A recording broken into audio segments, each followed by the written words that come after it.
Nilayasan ako. Abay, nag-uusap-usap eh. Ayan, nabalik. Oh, ayan. Eh, pag nagulo, isama-sama rin sila yung umalis.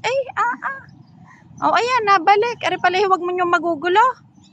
At talaga namang naalis, ilalayasan kayo. Oh, tingnan mo't nagsibalikan, kaluloko. Oh, bumalik. Sama-sama rin silang bumalik. Pero sama-sama yung umalis. Kain naman. Ari pala mga ari, huwag mong magugulo. At talagang ikilalayasan. Tayo, susubukan nating lapitan. Pero pag nilapitan ko mo kasi yung mga yan, magsisilayas. Ang totoo, bawal pumasok sa park.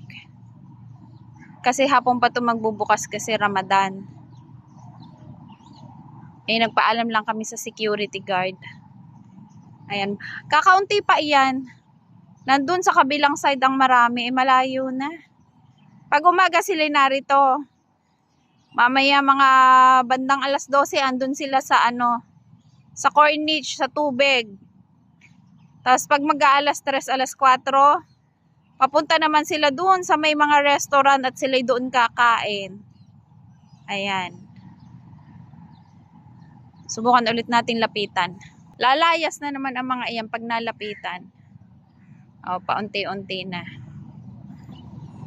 Ayan na, ayan na. Lalayas na naman yung mga yan. O, ang galing, ang sensitive nila. Sabay-sabay yan. Papalipa rin natin.